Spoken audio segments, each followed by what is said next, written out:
Fala, meu amigo e minha amiga, seja muito bem-vindo ao nosso editorial do dia 2, sabadão, tá? Hora do almoço. Eu estou trazendo conteúdo, nosso almoço com política que acontece mesmo hoje, nesse sabadão. Vamos entender tudo que está acontecendo. Reunião tensa entre Lula e militares, os altos comandantes do exército do presidente Lula. Teve também um novo canal aberto do Eduardo Bolsonaro em relação a denúncias contra o ministro do Supremo, Alexandre de Moraes, e vem deixando, né, ministro do Supremo Tribunal Federal com a pulga atrás da orelha, ou seja, com um alerta aí, né? Outro ponto. A Globo News já vem desmontando o discurso pró-Lula.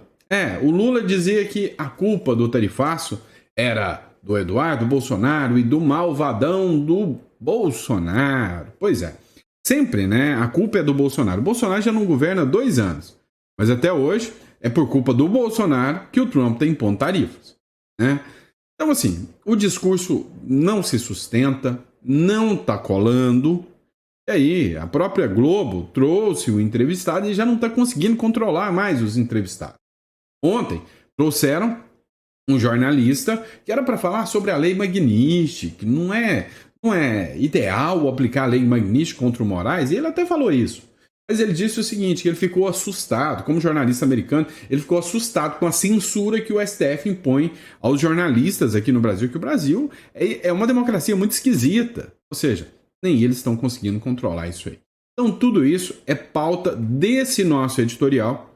Se você gosta desse conteúdo, se você está afim, né, de sempre se manter bem atualizado com todas as informações que a gente traz, então, meu amigo, você que nos acompanha, não deixe de se inscrever no canal, curtir e compartilhar todas as informações, né? E a gente faz aqui as análises jurídicas, né? Eu sou advogado, filosóficas, sou filósofo também, né? Econômicas e, enfim, geopolíticas. A gente está aqui acompanhando tudo isso para trazer sempre a melhor informação para você. Hora de informação? Vem comigo, sabadão, hora do almoço. Estou aqui para trazer informação e discutir a política do Brasil com você. Vamos para cima. O seguinte, para muitos, Eduardo Bolsonaro é um vilão que atenta contra a soberania. Essa turma a gente chama de petista ou esquerdista. Para outros, o Eduardo Bolsonaro é um herói, alguém que está lutando, está batalhando para trazer, né, de volta a liberdade, a discussão sobre a liberdade de expressão, enfrentando abusos e tiranias. Essa turma, chamados de bolsonaristas. E aí a grande questão é, de que lado você está? Né? Ou você está do lado dos bolsonaristas ou você está do lado dos petistas. Não tem outra discussão, nem meio termo, nessa questão do Eduardo Bolsonaro. Pode até ser, né? Às vezes você só é uma pessoa que leva tudo pela consciência e fala, pô, os petistas estão errados, os bolsonaristas estão certos. Agora, o Eduardo Bolsonaro, ele vem travando uma batalha, isso é fato, e a esquerda quer colocar armas poderosíssimas contra o Eduardo Bolsonaro. Só para você ter noção, o Lindbergh Farias, ele apresentou um projeto de lei agora. Ele quer colocar a cadeia de 40 anos de prisão para quem atentar contra a soberania nacional. E aí o grande problema é crime de traição à pátria. Quem vai definir o que é isso, né? Mas enfim, o Eduardo Bolsonaro acabou de anunciar que foi aberto um novo canal de denúncias contra o ministro do Supremo, Alexandre de Moraes. Matéria do Metrópolis Política, bolsonaristas lançam site para receber denúncias contra Alexandre de Moraes. Segundo essa matéria do Metrópolis, o deputado Eduardo Bolsonaro, né, divulgou na sua própria conta, dentro do X, na madrugada do sábado, o site chamado Dossiê Moraes, a memória de todos os abusos do ministro para receber denúncias contra o magistrado Alexandre de Moraes do Supremo Tribunal Federal. Ele escreveu o seguinte, né, ao fazer a publicação. Não somos 213 milhões de pequenos tiranos, mas podemos ser 213 milhões a expor os abusos de Moraes. Posso contar com a sua ajuda para compartilhar? Escreveu o filho do ex-presidente Jair Bolsonaro em sua rede social. A referência é uma fala da ministra Carmen Lúcia, que a gente acompanhou, dizendo que quem hoje tem uma rede social, você que tem uma rede social, provavelmente tem, senão você não estava me assistindo. Para você que tem uma rede social, para você que acompanha, né, as redes sociais, você é um tirano, um malvadão da carochinha. E aí, né, você não quer atentar contra a democracia, contra os 11 eleitos deuses supremos da democracia. Pois é, meu amigo. A grande questão que sobra, a grande questão que paira, é que a Constituição, ela fala que todo poder emana do povo. A democracia deveria ser o povo, que é considerado hoje 213 milhões de tiranos. Então, a publicação do Eduardo Bolsonaro está viralizando, né? Está aí abrindo um novo canal de denúncias contra o ministro do Supremo, Alexandre de Moraes. Vamos lá, outro ponto que a gente precisa discutir são os impactos, né, que as sanções Magnitsky, que o Eduardo Bolsonaro brigou muito para chegar, né, tiveram aí, vamos dizer assim, de impacto. Dá uma olhada na matéria da Folha de São Paulo. O Lindbergh, de novo o Lindbergh Farias, entrou com ação no STF, aquilo que eu chamei de presente de grego, tá? Só pedindo aí, ó, gente, assina quem aí quer receber a Magnitsky, assina aí falando que ela não vale para vocês e para o Moraes. Tá, quem assinar vai ser sancionado. Afinal, o STF aqui não tem jurisdição lá nos Estados Unidos. A Magnitsky vai acontecer da mesma forma. O STF não deve obrigar bancos a desprezarem sanções contra o ministro Alexandre de Moraes. A maioria dos magistrados acredita que a medida colocaria instituições em risco e que o melhor é esperar para ver o alcance dessas medidas contra os ministros do Supremo. Sentiram. É óbvio que sentiram. No entendimento da maioria dos magistrados, no entanto, uma decisão do STF empurraria os bancos para uma situação de risco. O governo Trump poderia escolher qualquer um deles, de forma aleatória, para sancionar, inclusive com pesadas multas. Ué, não é isso que o Alexandre de Moraes fazia? X com Twitter. E é isso, eles sabem que o Trump vai responder na mesma moeda. O Vinícius Carrinho escreveu o seguinte aqui, ó. Parece que entenderam as consequências devastadoras de um descumprimento da Magnitsky. Menos mal. Seria o caos total e o aniquilamento do setor financeiro brasileiro, né? A aplicação da lei Magnitsky, neste caso em específico aqui. Então, pelo menos agiram com bom senso nesse quesito aqui. Agora, estão revoltados, né? Por quê? Fizeram um manifesto contra a esposa do ministro Alexandre de Moraes, dizendo que é um absurdo um terceiro ser sancionado por atos que são imputados ao Alexandre de Moraes. É entre nós, né? É só observar o que está acontecendo com o filho da Zambelli, a mulher do Eduardo Bolsonaro. Então, assim, estão sentindo, né, na pele o que acontece com os outros, não é? Agora, uma coisa é certa. O Lula está sentindo a pressão. Óbvio, né, que eles estão tentando transparecer uma tranquilidade, um sossego, uma calmaria, estão na lombra, na marisia, né? Só que o negócio é o seguinte, não tá bem assim não. Ontem rolou uma reunião tensa entre o Lula e o alto comando do Exército. A matéria é do Metrópolis. Por que a reunião de Lula com comandantes durou quase 2 horas? Por que da tensão na reunião que o Lula tem e por que ontem teve essa convocação para chamar os militares? Afinal, tem 2 anos e meio de governo Lula já. E até agora os militares não foram convocados para ter reuniões com Lula. E agora, de última hora, teve essa reunião? O que é que está rolando? Pois é, a reunião do Lula era para durar só 30 minutos, segundo a matéria do Metrópole. Estava lá o ministro da Defesa, que é o José Múcio, e disse que, e não sei como não tiraram ainda, disse que 8 de janeiro é uma aberração jurídica. Disse que o governo Lula, né, deveria ter agido de outra forma e que aquilo não é golpe de Estado. Estava lá também os comandantes das 3 forças armadas. Marinha, Exército e Aeronáutica.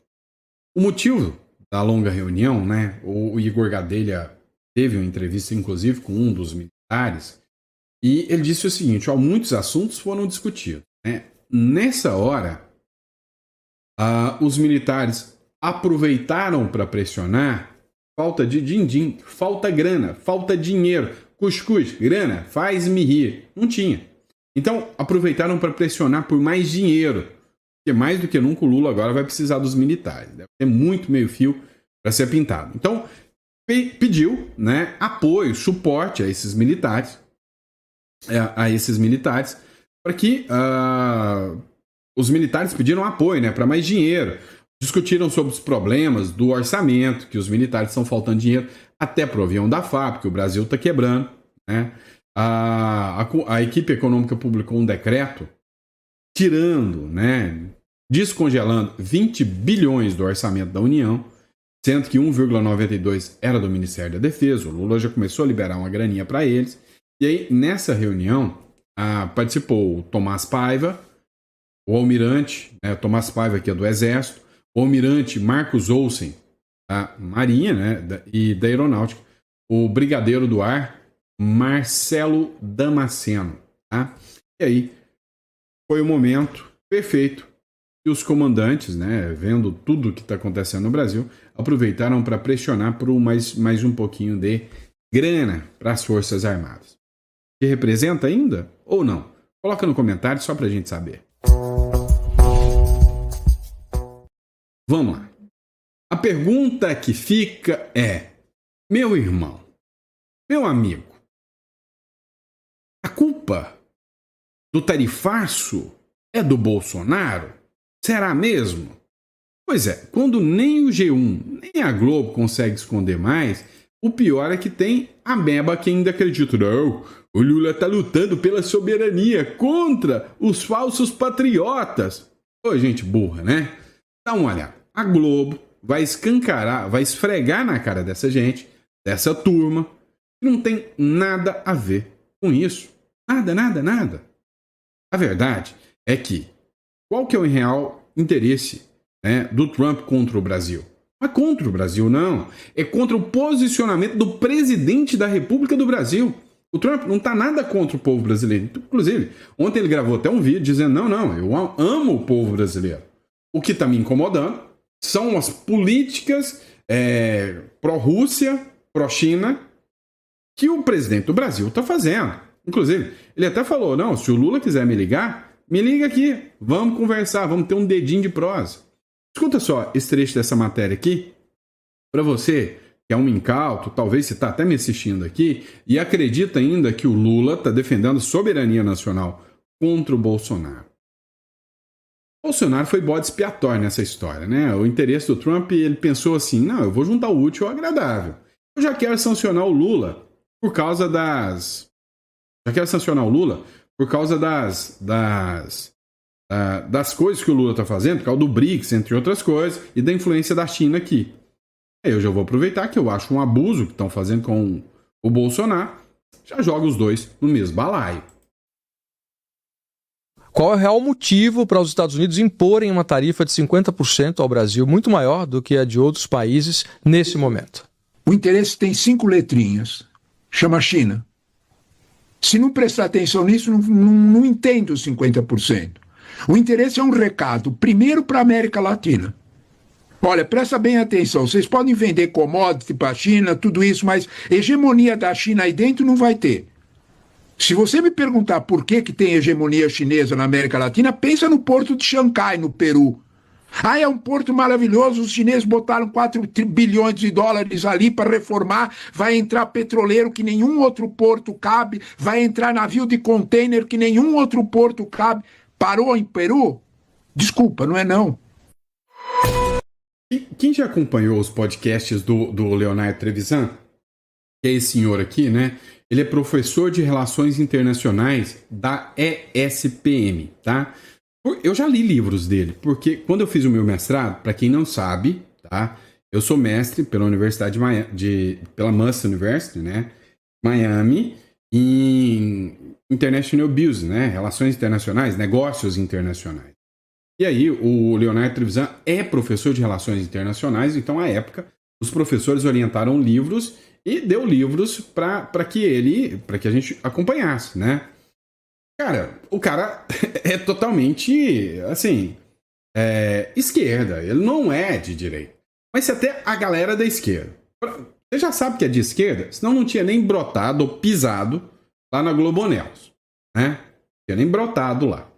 Agora, quando você vê um cara de esquerda falando, não, que culpa do Bolsonaro, que nada. É a influência da China que tá tomando conta do Brasil. Cara, é um cara falando o seguinte, olha, gente, vocês podem vender commodities para a China, vocês podem ter negócios com a China. O problema é que vocês brasileiros, que vocês América do Sul aqui, Maduro, a turminha aí, estão querendo deixar a China dominar um mercado aqui. E isso não pode. Vocês estão pondo altas tarifas contra os Estados Unidos para que os produtos americanos não cheguem aqui. E vocês estão arreganhando as pernas para os chineses. É por causa disso que o Trump está metendo louco. Deu para entender a lógica do negócio? Então vamos resumir. Qual é o motivo do Trump? Não, isso segundo o Leonardo Trevisan, segundo a Globo News, não, a G1, por que o Trump aplicou tarifas? Então pensa comigo, pequeno gafanhoto. É o Moraes ou é o Bolsonaro? Não. É porque o Lula está fazendo todos os negócios errados. China, com Rússia, está anti-americanizando. E é óbvio, se eu declaro guerra contra você, você não vai revidar contra mim? Pois é, o Lula quer ser visto como o grande anti-americano, como o Irã, né, por exemplo. Então, aí o resultado, né? Nós, depois de 9 meses, você vê o resultado, né? Depois de 2 anos e meio de Lula, a gente já está vendo o resultado. Tarifa de 50%. O Trump amenizou e mandou o recado. Ó, isso aqui é só para mostrar para vocês que eu estou de olho em vocês. Então, eu dei essa tarifa, dei aí quase 700 isenções, só que é o seguinte, está sendo aprovada uma lei lá no Congresso americano que vai impor tarifa de 500%. A OTAN já está de olho em vocês. Vocês estão se unindo ao eixo do mal. Pronto. Vocês estão deixando a China tomar conta. Pronto. Acabou o papo. Vamos lá. Eu sou o tipo de cara de direita radical que não observa com razão e sempre com emoção. Tudo da direita é lindo, tudo da direita é maravilhoso. Não. Se você chegou agora no canal, você já pode falar, pode me chamar até de isentão, tá? Não tem problema não. Agora, se você já me conhece há um tempo no canal, você fala, não, o Sandro fala umas besteirinhas tem hora, mas pelo menos ele busca razão naquilo que ele fala. Vem cá, eu sou fã de um cara, mais que Bolsonaro, ela é muito mais do que o Bolsonaro. Para mim, ele é o top das galáxias da direita na América inteira, mais até do que o Trump. Quem? Nayib Bukele, de El Salvador. Ele fez o que para mim é o sonho que eu busco para o Brasil. A economia, a gente vai arrastando, o brasileiro sempre tem um jeitinho. O maior problema do Brasil chama-se violência. Para mim, minha principal bandeira é a segurança pública, tá?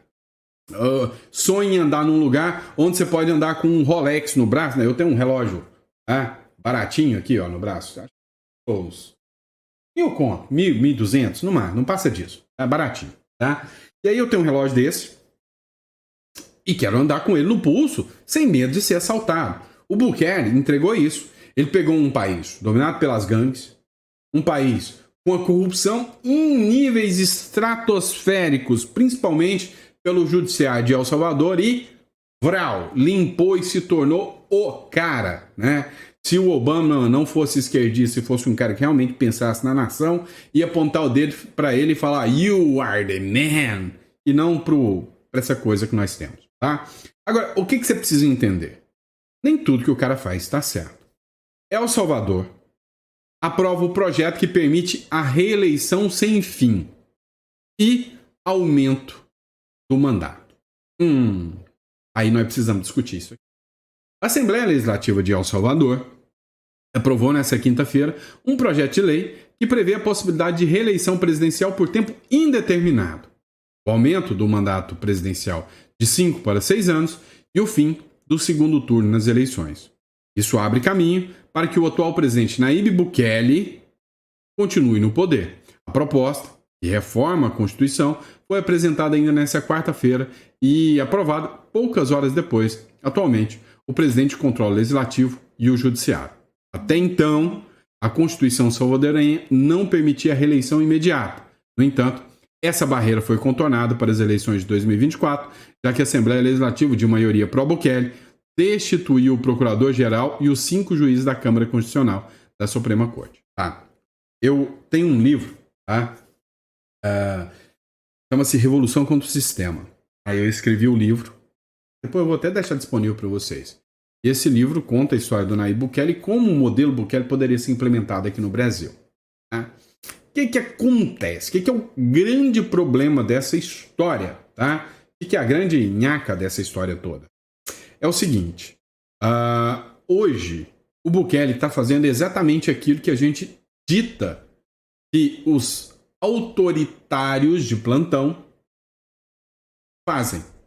Então, se a gente pegar, o Bukele está implementando exatamente o que o cara da Nicarágua, o Ortega, né, o Daniel Ortega, faz. Então, eu não concordo. Tá? Mas o cara é bom, Sandro, ele tem que fazer isso mesmo. Eu concordo com ele ter dado um vral na Suprema Corte corrupta. Eu concordo demais com o fato dele ter perseguido a corrupção. E aí é aquele detalhe, se ele domina a Suprema Corte, a Suprema Corte já não é mais imparcial. Se o Legislativo não é mais imparcial, é todo pró-Bukele, como é que a gente sabe que a corrupção acabou? Esse é o primeiro ponto. Né? Porque o sistema de freios e contrapesos tem que existir. Então, assim, tirar a eleição, a eleição ou autorizar reeleições futuras universais para sempre, aí é falar o seguinte, aquilo que eu critico da esquerda, a direita pode fazer. Tá. Vai se tornar, né, um autoritarismo da direita? Sim. A população pode se beneficiar com isso? Sim. Mas eu não concordo. Tá? Para mim, eleição é eleição, democracia é democracia, seja da direita ou da esquerda. Então, tá, eu sei que vocês vão ficar bravos comigo, mas a minha visão, minha opinião de leigo, né? Não tão leigo. Escrevi um livro sobre o cara e falo de direito constitucional, internacional o tempo inteiro. É que aí a gente tá dando o aso para criar um Daniel Ortega da direita. E aí também não é legal. Aí também não é legal. Tem que usar os mecanismos corretos, adequados, mas eu acho que já extrapola um pouquinho. Pode me xingar. Tá tudo bem. Meu irmão, eu vou te trazer agora uma bomba, mas uma bomba gigantesca. Uma coisa que talvez você nunca imaginou na sua vida. Vai te pegar de surpresa, assim, de uma maneira, assim, sem sombra de dúvida, você nunca imaginou isso na sua vida, né? Uma matéria que a fonte é da Gazeta do Povo, foi publicada até uma semana atrás, mas deve ter passado desapercebido. E aí, hora que eu ler, né, essa matéria, você finge cara de surpresa. Bom, olha isso. Resolveram fazer um estudo. E nesse estudo, eles querem saber se os professores, os docentes em sala de aula, desde o prezinho até lá em cima, se eles têm uma doutrinação ideológica pela esquerda ou se são imparciais os professores. Na sua visão, você acha que a direita, a maioria dos professores são de direita ou de esquerda? Em qual percentual? Vai ser uma surpresa para você. Sabe por quê? Porque tudo aquilo que você sempre soube foi confirmado agora. Teve um estudo de toda a América, não é só do Brasil, de toda a América. E aí ficou claro e evidente que a forma que a esquerda utilizou-se para dominar o discurso, dominar todo o discurso, foi tomando conta das escolas. 85% dos professores são de esquerda. Sobra o quê? 15%? Né? 15% de professores são neutros, centrão e sem partido. E vamos pôr 10%? Não, nem direita nem esquerda. 5% de direita, no máximo. Deu para você entender o porquê a esquerda dominou tanto assim o discurso por tanto tempo? Saiu um estudo, essa semana, foi divulgado na Gazeta do Povo e em vários outros jornais, que a pessoa tem uma tendência muito grande de ser de esquerda enquanto é jovem. É óbvio que é por causa disso, dos professores. Né? Os professores são exemplos dos alunos, ou deveriam ser. Então, os professores, os teacher, né? Os teacher, né? Os professorizinhos, né? Que adoram um iPhone, mas se dizem de esquerda, porque a grande maioria ganha o quê? Ganha dinheiro público. Porque os professores de escolas particulares ou de cursinhos tendem a ser menos left people, tá? Esses caras, quando são mais jovens, né? Nós, mais jovens, a tendência é ser mais revolucionário, é comprar o discurso dos professores. Com o passar do tempo e com a vinda das responsabilidades, tende a sair da esquerda e, ao assumir responsabilidades, vir para a direita. Isso é um estudo, né? Que cerca de 70% migra da esquerda. Os jovens, 60%, 70% são de esquerda e, ao crescer, casar e adquirir família e ter filhos, migram para a direita depois. Hoje eu falo sem medo nenhum, tem 70% de direita no Brasil, tá? Porque o pessoal está envelhecendo. O contraponto aí é com os mais jovens, né? Mas tem mais gente de direita. Então, assim, hoje o domínio, a dominância da esquerda é por causa dos professores. Resumo aqui para vocês. Se um presidente assumir e ele quiser realmente resolver o problema do país, é uma reforma da Constituição. E na reforma da Constituição, tudo começa do zero. Eu posso despedir todos os professores na hora, rural. Eu tenho um poder constitucional originário. No originário eu começo do zero. Um dia, mudar a Constituição ou mudar as regras, onde os professores têm que passar por toda uma repaginada. Quem é de direita faz uma tendência forte a influenciar, né, as pessoas de direita a buscar serem docentes, serem filósofos. Eu sou formado em filosofia, né? E sou de direita. Sou uma peça rara, uma exceção. Eu sou formado em direito. Tudo esquerdista. Ou raça para ter gente de esquerda é o tal do advogado, né? Tudo adora defender uma vítima da sociedade. Então, seria começar com a nova estruturação para, num longo prazo, né, ser balanceado. A esquerda descobriu como dominar todo o discurso, utilizando professores. Né? Vamos pegar um vídeo do Serrão aqui sobre o Eduardo Tagliaferro. Vamos escutar. É o seguinte, o Serrão, né, ele fez um vídeo. Nesse vídeo lá da revista Oeste, né, o Serrão discutiu, né, a participação do Eduardo Tagliaferro. O Eduardo Tagliaferro era o assessor do ministro Alexandre de Moraes. Ele que tomava conta, ele era o chefe do setor de desinformação, né, ou seja, perseguia os opositores políticos e mandava todo mundo para o inquérito das fake news. Bom, e aí o que acontece? O Eduardo Tagliaferro teve um dia, ele entrou num conflito, não lembro o que é, se foi briga familiar, não sei, e acabou sendo preso.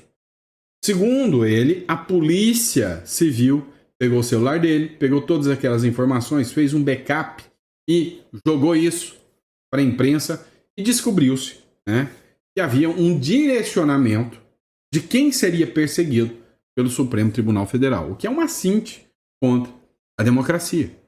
E aí agora, né, ele fugiu para a Itália, o Tagliaferro, virou alvo do ministro Alexandre de Moraes, está no inquérito das fake news, fugiu para a Itália e disse que vai fazer todas as denúncias sobre como funcionava, né, o direcionamento de investigações por parte do ministro Alexandre de Moraes. Olha o que o Serrão falou sobre isso. Essa criatividade que Tagliaferro está revelando agora deixa claro o quanto a eleição passada acabou sendo uma eleição espúria do ponto de vista democrático. Porque uma eleição tem que ser livre. Uma eleição não pode ser realizada sob censura. E nós tivemos censura nessa eleição passada e retrasada. A eleição presidencial que eles referem, quando ele era assessor especial de combate à desinformação do Tribunal Superior Eleitoral sobre a presidência do ministro Alexandre de Moraes, ali nós tivemos uma eleição sob exceção, com o comando, com a atuação também da ministra Carmen Lúcia, que adotou medidas de exceção nessa eleição. Também tivemos uma eleição fora do padrão da normalidade que se espera numa democracia.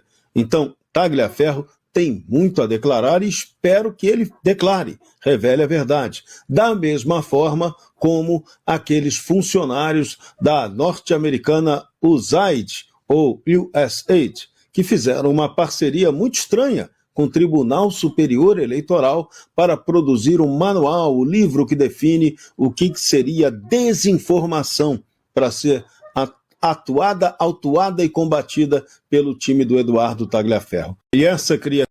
Pois é, né? Situação tensa. E é isso, pessoal. Obrigado pela confiança, pela credibilidade. A gente volta no nosso chá da tarde, tá? Não sei se vai ter jantar hoje, não. Não sei se eu consigo fazer os 4 vídeos, mas no nosso chá da tarde a gente tá aqui para bater mais um papo com vocês. Grande abraço, vejo vocês no próximo editorial.